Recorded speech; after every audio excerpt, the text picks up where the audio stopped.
यानंतर बातमी आहे ठाण्यामधली कोंडीमुक्त प्रवास व्हावा यासाठी मुख्य आणि सेवा रस्ते जोडणी प्रकल्पामध्ये रस्त्यांचं काँक्रिटीकरण करण्याचं काम सुरू आहे। अनेक ठिकाणी रस्त्यांची कामही पूर्ण झालेली आहेत आणि या नव्या कोऱ्या रस्त्यावर ब्रेक लावून खोदण्याचं काम सुद्धा काही ठिकाणी सुरू आहे। कारण काय तर गायमुख ते मानपाडा असा रोड खोदण्यात आलेला आहे। खोदकाम करण्याचं कारण काय तर ते कोणीही स्पष्ट करत नाहीये, त्यामुळे आश्चर्य व्यक्त केलं जाते। त्यामुळे ठाणेकरांच्या शेकडो कोटी रुपयांचा चुराडा करतंय तरी कोण असा प्रश्न या निमित्तानं उपस्थित झालाय। रस्त्यावर केलेल्या खोदकामामुळे ठाणेकरांना वाहतूक कोंडीला सामोरं जावं लागतंय। संपूर्ण ठाण्यामध्ये ठिकठिकाणी असे बॅरिगेटिंग लावण्यात आले। हे बॅरिगेटिंग म्हणजे ठाण्यामध्ये मेट्रोचं जे काम सुरू आहे त्याकरता लावलेत। यामुळे अनेक रस्ते जे आहेत, मुख्य रस्ते जे आहेत ते छोटे झालेले आहेत। ठिकठिकाणी सर्व्हिस रोड, अप्रोच रोड जे आहेत ते खोदले गेलेत। ज्यावेळी मेट्रोचं बांधकाम करण्यात आलं त्यावेळी रस्ते खोदले गेले होते आणि ते आता पुन्हा रस्ते बनवले जात आहेत। ही परिस्थिती किंवा हे काम आपण एक वेळ मान्य करू शकतो, पण ठाण्यामध्ये मानपाडापासून ते गायमुखपर्यंत मोठ्या प्रमाणात आता सर्व्हिस रोड जे आहेत ते खोदले गेलेत आणि हे सर्व्हिस रोड पूर्ण झाले होते। पूर्ण झाल्यानंतर म्हणजे सिमेंटीकरण यांचं पूर्ण झालं होतं आणि त्यानंतर पुन्हा हे रोड जे आहे ते खोदले गेले। याचं कारण जे आहे हे अद्याप स्पष्ट झालेलं नाही आहे।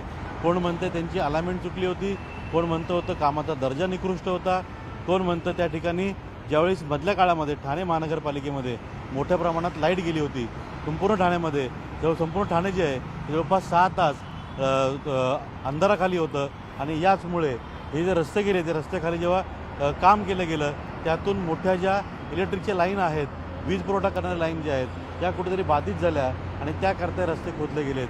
आत्ताच्या घडीला हे 3 ते 4 कारणं जी आहेत ही पुढे येत आहेत। मी जे तुम्हाला दाखवतोय हा संपूर्ण मेट्रोच्या रोडचा परिसर आहे, पण जर इथं मेट्रोचं काम सुरू आहे, इथं सर्व्हिस रोड पूर्णपणे खोदला गेला आहे, असे बॅरिगेटिंग लावलेत। पलीकडे मात्र त्या पलीकडे रोड जो आहे मानपाडाचा तिथे देखील सिमेंट रोड जे आहेत जे बनवले गेले होते तिथं कोणतंही काम सुरू नव्हतं आणि रोड बनवून पूर्ण झाले होते। नागरिकांचा पैसा पूर्ण खर्च केला होता, ते रोड आता पुन्हा खोदले जात आहेत। त्याची कारणं मी सांगितलं त्याप्रमाणे की कोण म्हणतंय त्यांची अलाइनमेंट नीट नव्हती, कामाचा दर्जा जो आहे तो निकृष्ट दर्जाचा आहे। मधल्या काळामध्ये संपूर्ण ठाणे जवळपास 6 तास अंधाराखाली होतं आणि त्याचा फॉल्ट जो आहे तो मानपाडा ते गायमुख या संपूर्ण पट्ट्यातून मिळत आहे आणि त्यातूनच हे रस्ते खोदले गेलेत।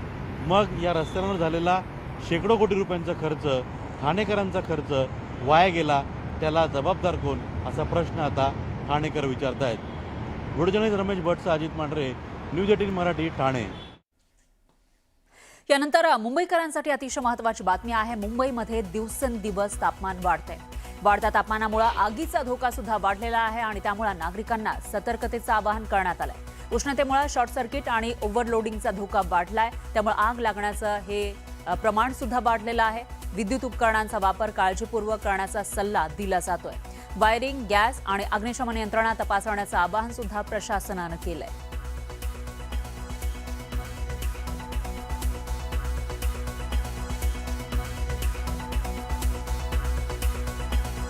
दुसरीकडे नाशिक जिल्ह्यामध्ये वाढत्या तापमानामुळे नदी, नाले आणि ओढे कोरडे पडलेले आहेत, तर विहिरींनी सुद्धा तळ गाठलाय।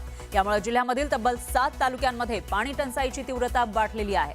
सर्वात गंभीर परिस्थिती येवला तालुक्याच्या ग्रामीण भागामध्ये निर्माण झाली आहे। 83 गावांमधील नागरिकांना पाण्यासाठी भटकंती करावी लागते। शासनाच्या वतीनं 33 टँकरच्या माध्यमातून दररोज सुमारे 55 फेऱ्यांद्वारे पाणी पुरवठा केला जातोय, पण टँकरमधून मिळणारं पाणी शुद्ध नसल्याची तक्रार नागरिक करतायत। त्यामुळे आरोग्याचा प्रश्नही निर्माण झाला आहे। या भीषण परिस्थितीमध्ये प्रशासनानं तातडीनं कायमस्वरूपी उपाययोजना कराव्यात अशी मागणी नागरिकांकडून होतीये। आम्हाला पाण्याची खूप टंचाई आहे। पाणी आम्हाला खाली 4 महिने टिकतं पानकळ्याचं। विहिरीला नंतर फेब्रुवारीमध्ये पाणी नाही राहत। शासनाकडे पाणी मागणी करतो आम्ही, पाणी वेळेवर येत नाही, पण आता सध्या टँकर चालू झालेला आहे।